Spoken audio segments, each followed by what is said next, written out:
உலகெங்கிலும் நடக்கும் முக்கிய நிகழ்வுகளை குறுஞ்செய்தி வடிவத்தில் தெரிந்து கொள்ள ஆதன் செயலியை டவுன்லோட் செய்யுங்கள். ஆதன் செயலியை டவுன்லோட் செய்ய டிஸ்கிரிப்ஷனில் உள்ள லிங்கை கிளிக் செய்யவும்.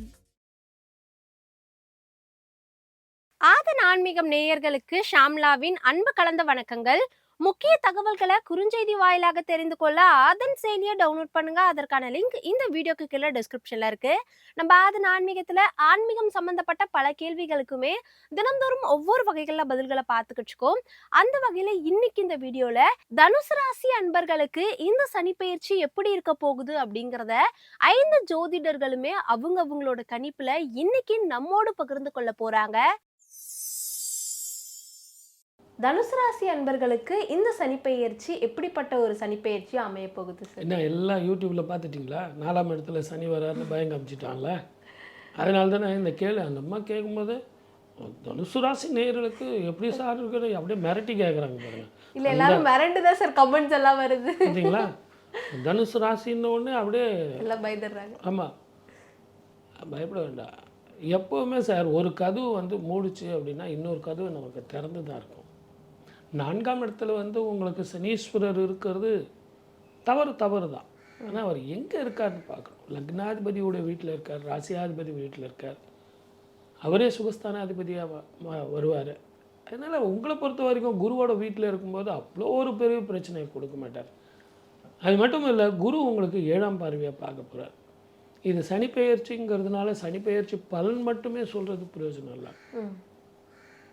இந்த குருவனுடைய பார்வையும் நம்ம கொஞ்சம் கன்சிடர் பண்ணணும். அப்படி பார்க்கும்போது தனுர் ராசிக்காரர்களுக்கு நீங்கள் அடங்குற ஆளுங்களா சார்?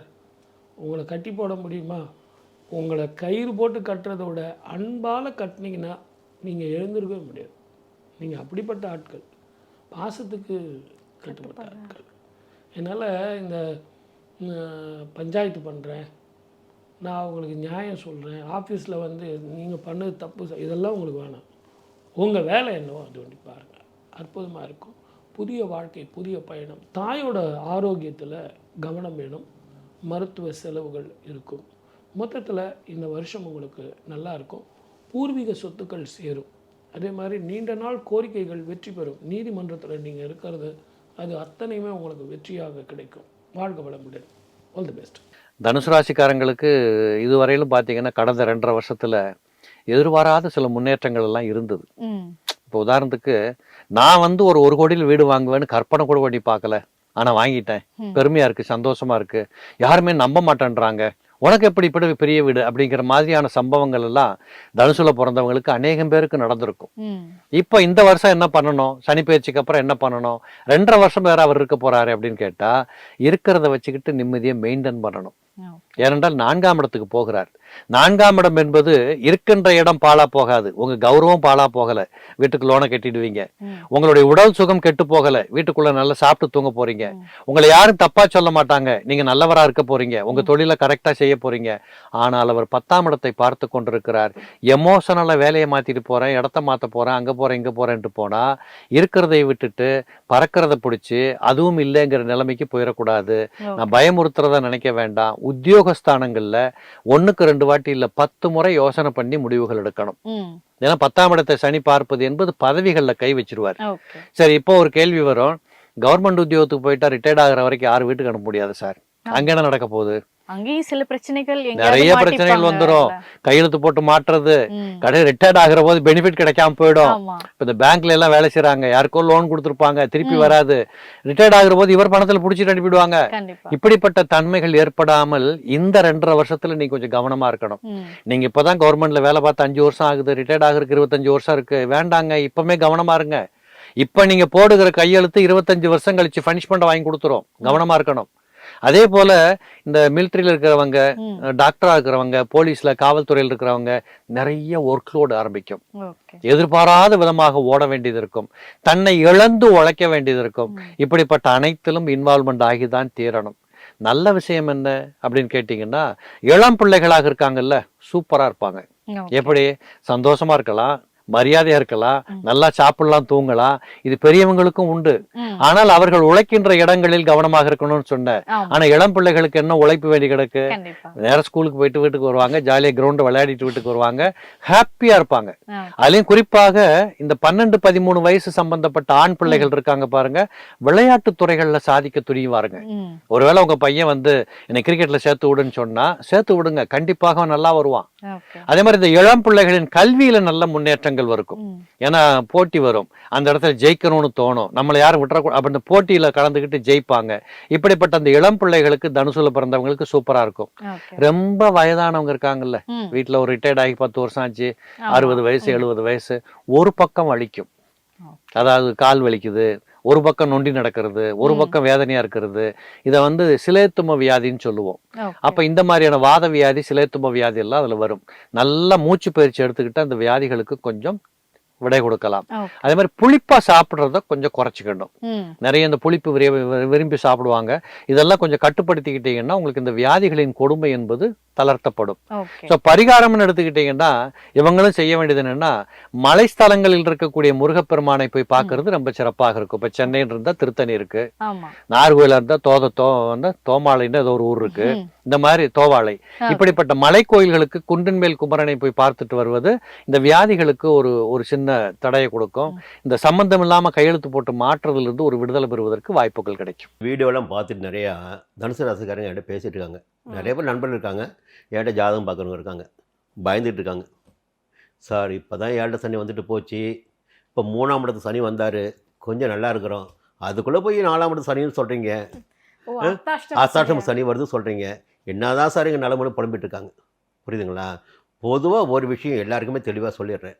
சனி என்ன பண்ணுவார்னா, நீங்கள் நினைக்கிற மாதிரி மிகப்பெரிய கெடுதலாம் பண்ண மாட்டார்.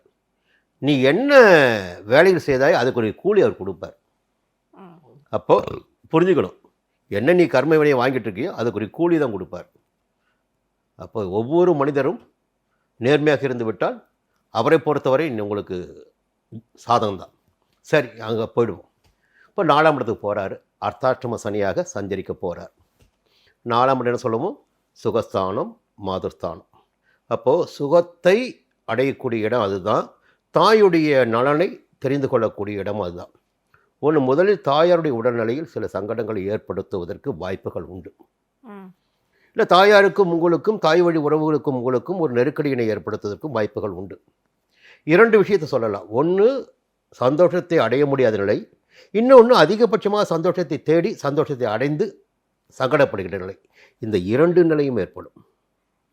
இதுவும் இருக்குது, அதுவும் இருக்குது. புரியுங்களா? அப்போ ஒரு நலிவினை அதன் காரணமாகவும் கொடுப்பார். சுகஸ்தானத்தில் நீங்கள் சந்தோஷம் போய் தேடி போயிட்டு சந்தோஷம் அடைஞ்சி அதனால் நலிவினை அடையக்கூடிய நிலை ஏற்படும். இதையும் புரிஞ்சுக்கணும். சரி, இது வந்து பொதுவாக சஞ்சார நிலை.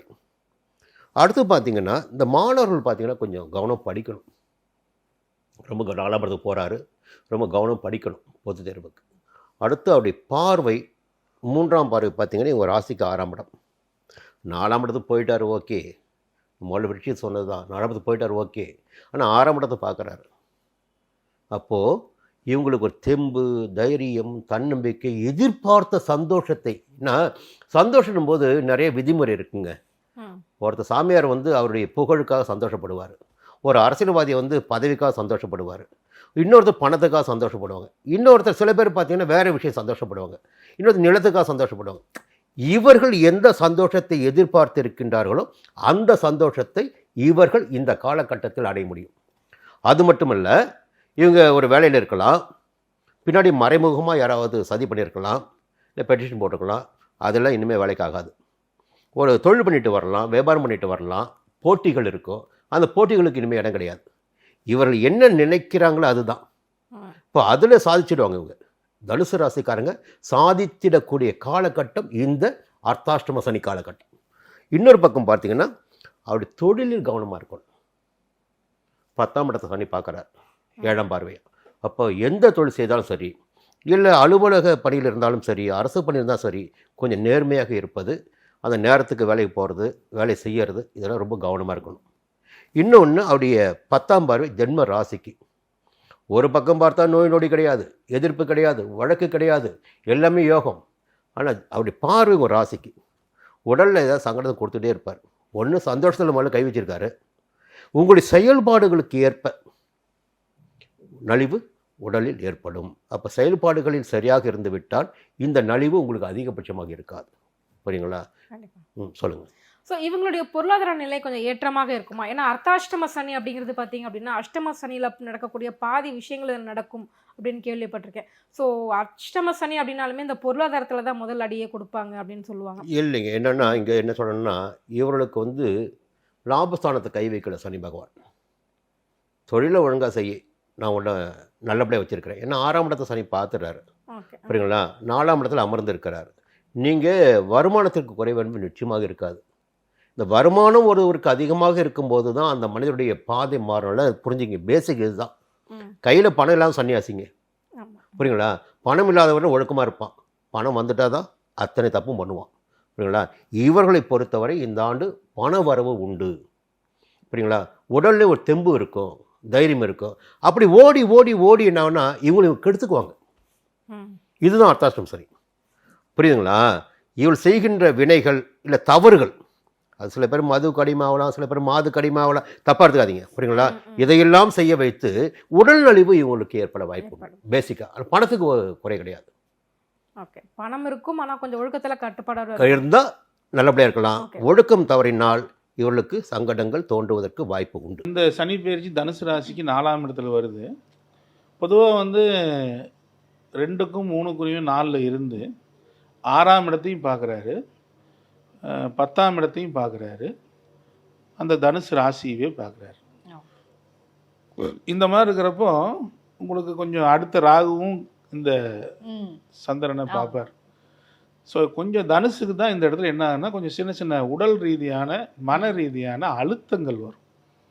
4ல் சனி இருக்கும்போது மனக்கவலைகள் வரும். சனி வந்து ஒரு இடத்துல இருக்காருன்னா அந்த இடத்துல ஒரு கவலைகள் இருந்துக்கிட்டே இருக்கும். இப்போ 4ல் வந்து சனி வந்தால் 4ஆம் இடம் தான் நம்ம மனசு. அப்போ தனுசு ராசிக்கு 4ல் வரும்போது மனக்கவலைகளை கொஞ்சம் கொடுப்பார். நோய் சார்ந்த விஷயங்களில் கொஞ்சம் சர்க்கரை நோய் பிரச்சனையாகிறதோ, சர்க்கரை நோய் புதுசாக கண்டுபிடிக்கிறதோ, அல்லது கடன் சார்ந்த விஷயங்களில் கொடுத்த பணம் வராமல் இழுத்தடிக்கிறதோ, தேவையில்லாத வழக்குகள் வர்றதோ, அல்லது இடமாற்றங்களில் நம்ம நினச்ச மாதிரி இல்லாமல் போகிறதோ, சொத்துக்காக ஒரு சொத்தை இடித்து கட்ட வேண்டிய பழைய சொத்து இருந்தால் இடித்து கட்டினாவே இது பரிகாரம். இப்போ வந்து இந்த தனுசு ராசிக்காரங்க யாராக இருந்தாலும் உங்களுடைய பழைய வீடு இருக்குது அப்படின்னா அதை இடித்து கட்டினீங்கன்னா உங்களுக்கு அற்புத பரிகாரம். வேறு எதுவுமே தேவையில்லை. பழைய வீடு இருக்குது, அதில் வந்து எனக்கு வந்து இந்த வீடு பிடிக்கல அப்படின்னா அந்த போர்ஷனை இடிச்சுட்டு புதுசாக கட்டினீங்கன்னா வேறு எதுவுமே இல்லை, அற்புதமாக நடக்கும். ரொம்ப அற்புதமாக நடக்கும். ஆனால் இவங்க 10ஆம் இடத்தையும் சனி பகவான் பார்க்குறாரு. ஸோ தொழில் ரீதியில் ஒரு நல்ல மாற்றங்கள் இவங்களுக்கு கிடைக்கும், தொழிலில் ஜெயிப்பாங்க. பட் 4ஆம் இடங்கிறத மனக்கவலைகள் இருந்துக்கிட்டே இருக்கும். சனி பகவான் 4க்கு போகும்போது இவங்க பண்ண வேண்டியது தாயார்கிட்ட ஆசீர்வாதம் வாங்கினாவே போதும். தாயார்கிட்ட ஆசீர்வாதம் வாங்க. சார் எனக்கு தாய் இல்லை அப்படின்னா இந்த தாய்மார்கள் எத்தனையோ உங்கள் தாய் அளவுக்கு யாரோ அனாதாசிரமங்கள் இருப்பாங்க இல்லையா, அவங்களுக்கு ஏதேனும் நீங்கள் உணவு கொடுத்தா அவங்கள்ட்ட ஆசீர்வாதம் வாங்கினீங்கன்னாவே தனுசு ராசி அற்புதமாக ஜெயிக்கும்.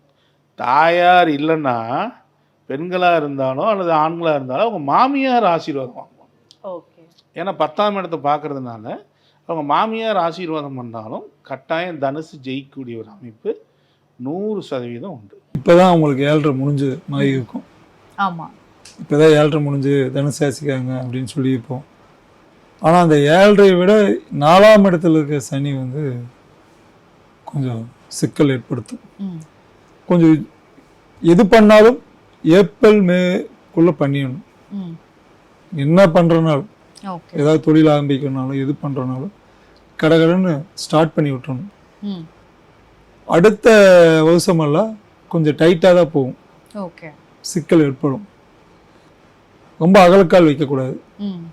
ஃபஸ்ட்டு ஒரு பிளான் பண்ணுறாங்கல்ல, கல்யாணமாக இருந்தாலும் சரி தொழிலாக இருந்தாலும் சரி, படிப்பு ஃபஸ்ட்டு யோசிக்கிறாங்களே இந்த படிப்பு படிக்கலான்னு, அதில் கான்சன்ட்ரேஷனாக போய் அதில் முக்கியத்துவம் கொடுத்து அதுக்கு எதெல்லாம் பண்ணணும்னு நினச்சாங்களோ அதை மட்டும் கோலாக நினச்சாங்கன்னா அந்த வில் அம்பு ஜெயிச்சிடும். அதை விட்டுட்டு கொஞ்சம் ஆசிலேஷன் மாதிரி இந்த சிம்ம லக்னத்தில் பிறந்தவங்க, அடுத்தது வந்து இதுலயே லக்னம் நிறைய இருக்குது. அதுல சிம்ம லக்னத்துல தனுசு ராசியா வந்து சிம்ம லக்னமா இருந்தால் குழப்பத்தை ஏற்படுத்தி சரியான வில்லம்பு இல்லாம போகும். காதலும் கூட தோல்வி அடையும், கல்யாணம் முறிவடையும், இல்லை கல்யாணத்துல சிக்கல் ஏற்படும், திடீர்னு டைவர்ஸ்க்கு அப்ளை பண்ண வேண்டிய சூழல் ஏற்படும், தொழில்ல பெரிய மந்தம் ஏற்படும். நான் ஒன்று சின்னதாக வச்சிருப்பாங்க, ஆஹா ஒவ்வொன்றும் சம்பாதிப்பாங்க, அதையே கொஞ்சம் பெருசுப்படுத்திப்பாங்க. அந்த பழைய கூட்டம் கூட வராமல் போயிடும். என்னடா பெரிய ஷாக்கிங்காக இருக்கும். உட்காருக்கு இடம் இல்லை, 4 பெஞ்சு சேர்த்தி போட்டோம், அந்த 4 பெஞ்சோட தான் வாழணும் விதி இருந்தால் அந்த 4 பெஞ்சில் தான் அவன் சமைக்கணும், அந்த 4 பெஞ்சில் தான் சாப்பாடு போடணும். அதை விட்டுட்டு கொஞ்சம் பெருசுப்படுத்தலாம்னு நினைச்சீங்கன்னா அந்த அந்த தவறை பண்ணக்கூடாது. பண்ண மாதிரி இருந்தால் இப்பவே ஆரம்பிக்கணும், கொஞ்சம் எக்ஸ்டெண்ட் பண்ணிக்கணும், இப்பவே பண்ணிக்கணும். மார்ச் 29க்கு அப்புறம் பண்ணுவது தவறு. 2.5 வருஷத்துக்கு சமாளிச்சு தான் போகணும். ரொம்ப டல்லான ட்ரெஸ் தான் போடணும், தாடி இருந்தே ஆகணும், லைட் தாடியாவது இருக்கணும். தாடியே வைக்கவே மாட்டேன் அப்படி எங்க தொழில்ல எங்க ஆபீஸ்ல அப்படி முடியாதுன்னா டல் கலர் போடலாம். ஆனா முடியும் பட்சத்துல என்ன மாதிரி லைட்டை தாடி விட்டுதான் ஆகணும். தாடி இல்லாமல் நடக்காது. அதுவும் சனி திசையோ சனி இதுவோ சம்பந்தமா ஏதாவது இருந்தால் கம்பல்சரி விட்டாகணும். எதுக்காக தாடி வைக்கணும்? சனியோட ஆதிக்கம் பண்ணணும். சனியோட ஆதிக்கம் சிகப்பா இருக்கிறதுனால ஹைட்டா இருக்கிறதுனால அவனுக்கு சனி ஆதிக்கம் இல்லைன்னு சொல்லிட முடியாது. அவன் உடம்புலையோ அவன் போட்டிருக்க ட்ரெஸ்ஸுலையோ அவனோட நடவடிக்கைலையோ இல்லை தாடியிலையோ அவன் சனி ஆதிக்கம் பெற்றிருந்தாதான் அந்த வைக்கணும்னு தோணும், அது வச்சாதான் ஜெயிக்கணும்னு தோணும். இதே சிம்மராசிக்காக வைக்க முடியாது, அவங்க சனி திசையே வராது, அவன் வைக்கவே மாட்டான். 7 சனியெல்லாம் வரும், ஆனா சனி திசை வராது. இவங்களுக்கு சனி திசை ஈஸியா வரும். அது மிதுன ராசிக்காரங்களுக்கும் சனி திசை வரும். அப்ப இவங்கெல்லாம் வச்சாகணும், தாடி கண்டிப்பா வச்சாகணும். இதுலயே நான் சொல்லியிருப்பேன், நல்லா வித்து கவனிச்சீங்கன்னா தாடி வைக்கக்கூடிய இடமெல்லாம் சொல்லுவேன். தாடி வச்சாகணும், தாடி இருந்தா தான் அது டல்னஸ் கொடுக்கும். பிரைட்டா நல்ல கும்முன்னு பட்டையை போட்டு நீட்டை 10 பேர் சொல்லுவான், காசு கூட கொடுக்கறன்னு சொல்லுவான், 100 ரூபா கொடுக்க சேவிங் பண்ணிட்டு வான்னு சொல்லுவான், அவமானப்படுத்துவான் 10 பேர்த்துக்கு முன்னாடி. அதான் சனி. நீ அவமானத்தை வாங்கிட்டு நீ விட்டாதான் நீ நல்லா இருக்க முடியும். நல்ல உணவு, நல்ல உடை, நல்ல இருப்பிடம், நல்ல தூக்கம், படுத்தா தூங்கக்கூடிய சூழல் வரும். இல்லை என்றால் இது எதுவுமே கிடைக்காம சிக்கல் ஏற்படும். ஒரு நாளாவது ஜெயிலுக்கு ட்ரை பண்ணும், கோர்ட்டுக்கு ட்ரை பண்ணும், ஒரு நாளாவது போயிட்டு வந்தேன்னு வரும் ஹிஸ்டரி.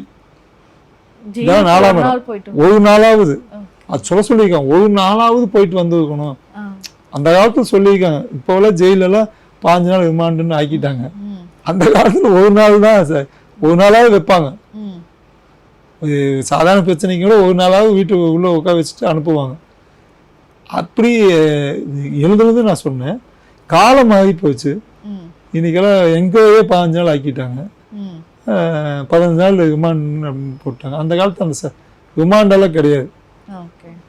அந்த காலத்துல அரசு காலத்திலேயே ஜெயிலில் 3 போடுவாங்க, இல்லைன்னா காலத்துக்கு போடுவாங்க, இல்லை ஒரு நாளாவது போட்டு அனுப்புவாங்க. சாயந்தரத்துக்குள்ள விடுதலை ஆனவங்கெல்லாம் இருக்காங்க அந்த காலத்துல. இப்போ அது இல்லை. இப்போ ட்ரையல் வாழ்க்கே ரொம்ப கஷ்டப்பட வேண்டியதாக இருக்குது.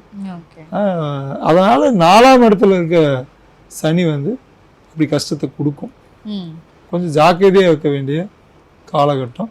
அகலக்கால் வைப்பதோ இல்லை தவறான ஆட்களோட பழகுவதோ, சுகபோக வாழ்க்கை வாழ்வதோ, இல்லை சுகத்தை தேடி அலைவதோ, இல்லை அவன் கொடுப்பான் இவன் கொடுப்பான்னு நினைப்பதோ, அடுத்தவன் சொத்துக்கு ஆசைப்படுவதோ, அடுத்தவன் பொண்டாட்டி மேலே ஆசைப்படுவதோ தனுசு ராசிக்காரனுக்கு கூடாது. தனுசு ராசிக்காரனுக்கு ஏமாந்தா 2வது கல்யாணம் சொல்லியிருக்கோம். இதெல்லாமே தனுசு ராசிக்காரங்களுக்கு ஒரு 99% இதில் உத்தமும் இருப்பான். துலா லக்னம், ரிஷப லக்னம் எல்லாம் உத்தமன். அப்ப அவன் நல்லா பயங்கர நான் அப்படி கட்டவனா அப்படின்னா அது தப்பு. அவன் தப்பே பண்ண மாட்டான். அவங்களுக்கு இதுல இருந்து பாதிப்புகள் எதுவும் கம்மியாகும். ஆனா அவங்களுக்கு தனுசு ராசி வேலை செய்யும். ஆனா இது சொன்னனே ரெண்டாவது பொண்டாட்டி அப்படி அதெல்லாம் ஆகாது. ஓகே. சோ இவங்களுக்கு பரிகார ஸ்தலம்னா எந்த கோவில்? குருவை தேர்ந்தெடுக்கணும். ஒரு ராஜ குருவை தேர்ந்தெடுப்பது இல்ல இந்த எனக்கு தெரிஞ்சு குட்டுப்பத்தி சாய்பாபா பார்த்தீங்கன்னா ரொம்ப கலர்ஃபுல்லா இருப்பாரு. அதுக்கப்புறம் பார்த்தீங்கன்னா தாத்தா கோயிலுக்கு சாமி. அப்போ ஒரு பஞ்ச பிரதேச மாதிரி ரொம்ப அழுக்கு பிடிச்சி அவங்களெல்லாம் விட ரொம்ப கலர்ஃபுல்லாக ரொம்ப நீட்டாக அந்த மாதிரி ஆட்களை, அப்போ 18 சித்தர்களை இல்லை ஏதாவது ஒரு சித்தரை தேர்ந்தெடுத்து கும்பிடுவது நல்லது. மலையாக செல்வது நல்லது. மலை மேலே சதுகை மலை, வெள்ளிங்கை மலை, பருவத மலை, திருவண்ணாமலை, இப்படி மலை இமயமலை இங்கெல்லாம் போய் இந்த 2.5 வருஷத்துக்கு காலத்தை போக்குவது நல்லது. அப்படியே கொஞ்சம் கொஞ்சமாக இருக்க வேலை செய்யணும். கொஞ்சம் வருமானம் கண்ணு முன்னாடியே ஜெயிப்பாங்க. கண்ணு முன்னாடியே நிறைய பேர் இது வேணும். துடிக்காமல் கொஞ்சம் ஆசிலேஷன் பண்ணிக்கிட்டு அடுத்தது உங்களுக்கு 5க்கு வருவான். அப்போது பெரிய யோகத்தை கொடுப்போம். அப்போது அதுதான் மிகப்பெரிய யோகம். அது வரைக்கும் இவங்க வெயிட் பண்ணி தான் ஆகணும். பொறுமை காட்பது நல்லது.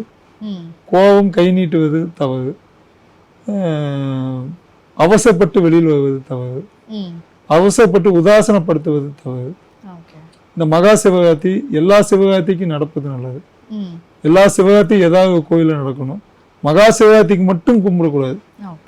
தனுசு ராசிக்காக சிவராத்திரி கடைப்பிடிப்பது நல்லது.